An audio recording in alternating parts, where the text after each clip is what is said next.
Hello.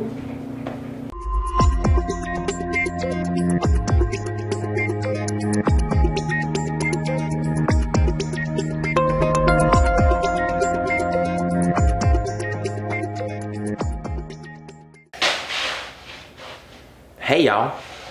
So, what are we talking about today? I don't know, can you tell that I packed more? You see the little thing over there? I don't know if you can see my toilet brush. Check it out, check it out. Toilet brush. Yeah, there's a plunger in there too. Yeah, that's right, you gotta clean the toilets. Yeah, I'm getting ready. Getting ready. 3 weeks. 3 weeks and the move begins. Hopefully get it done in a weekend. Anyways, what are we talking about today? Today we're talking about prep is not the answer. Prep is not the time to fix things. It is not the answer to our problems. And let's kind of delve into that, right? So I think it's one of those things that, you know, I've experienced and I've seen a few people trying to utilize prep as an answer or as a solution to something that's going on in life or a problem. A weight problem and whatever it might be, right? And obviously, you know, those of us who have done it, and we probably understand pretty well that prepping for a show, getting into a show, it's not the answer to whatever underlying problems we might be having with consistency in our diet, you know, how we feel about ourselves in terms of our, you know, body image and self-esteem stuff. It's not the answer. Now, I know that a lot of people, you know, like Steven, if I can make progress and I can get leaner, and you know, it helps me to be more adherent because I have a goal, isn't that a good thing? Yeah, there's definitely good parts of it, but we don't need prep to do that. The dangerous thing that we can get into, especially when we're utilizing prep to try and solve something like maybe our body image issues, is that, you know, that's not maintainable. Long-term maintainable is not stage lean. It's not that show conditioning, right? So we don't want to set ourselves up for failure because, you know, one, we can't keep that forever. We can try, but typically what we're going to see is, you know, hormones are way off, sleep is off, recovery is off. I've seen hair falling out. Like, I've seen a lot of things happen when we try and stay too lean too long. So we have those detrimental effects. But if we haven't had that already, like bodybuilding, it can be tough to deal with in terms of the mental aspects of it, right? And if we're already having issues with body dysmorphia, or we're unhappy with where our body composition or where we're at, and we have poor body image, honestly, for a lot of people, it can make that worse. You're getting to a place that not a lot of people ever get to.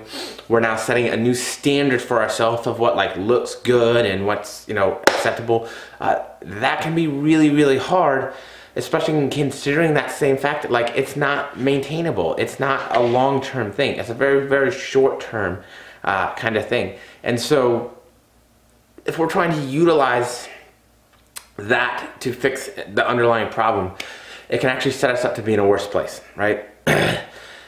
So it's really important that we take time to fix those underlying issues that we have, or maybe those things that we struggle with, or at least make progress on them before we get into a prep.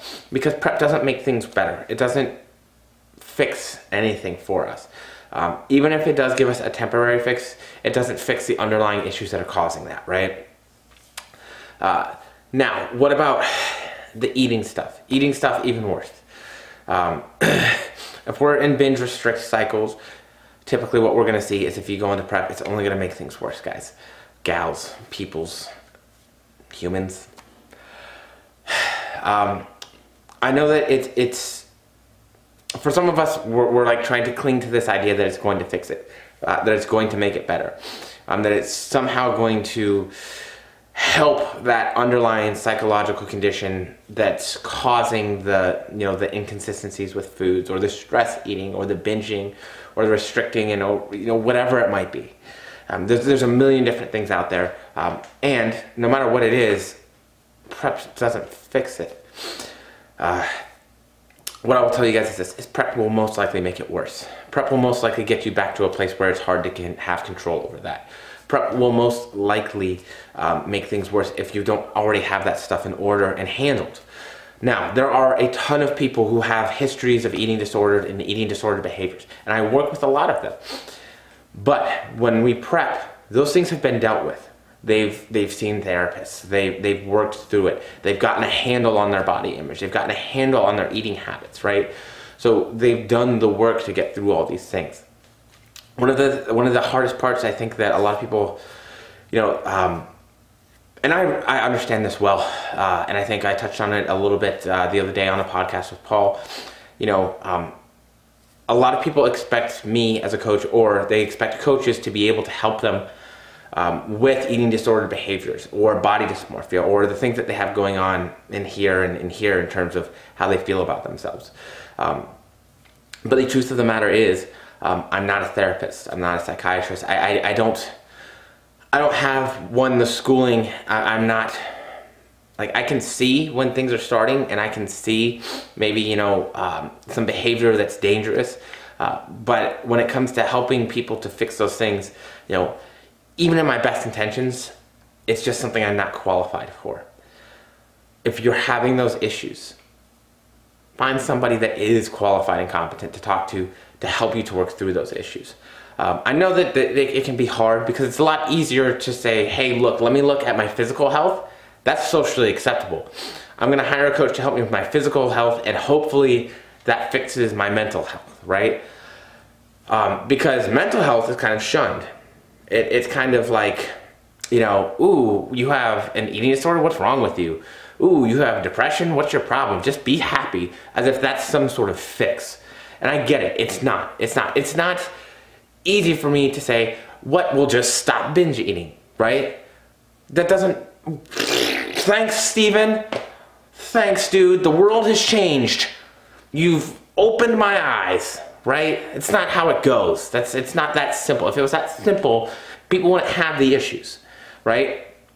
So it's important that we get with somebody who really understands it, who understands the processes, who understands and is going to be able to put the time into us to help us to get through those complex issues that we have with ourselves, that, you know, they culminate in all these other things in terms of self-esteem or eating disorders or binging or body dysmorphia, whatever it might be. But that takes time.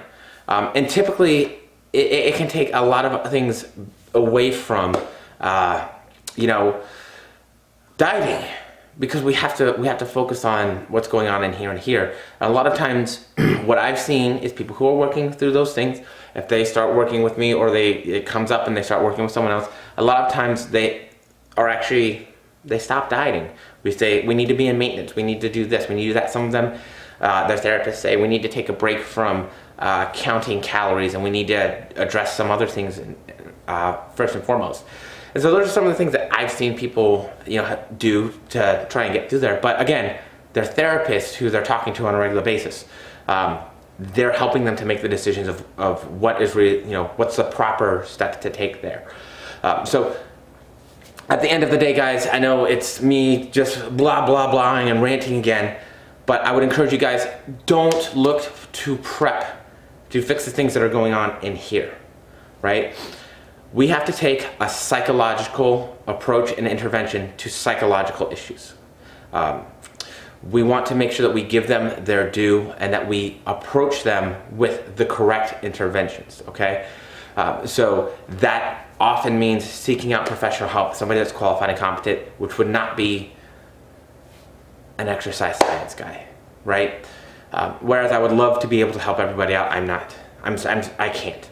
So remember, guys, don't rush yourself into a prep thinking that it's just going to fix everything and everything's going to magically come together. Sometimes there are things that we need to work on, just like we need to set ourselves up to be in a good place with calories and cardio before we start a prep.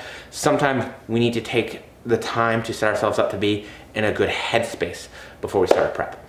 All right, guys, I'm going to leave it there. Have a wonderful weekend, and I'll talk to you soon.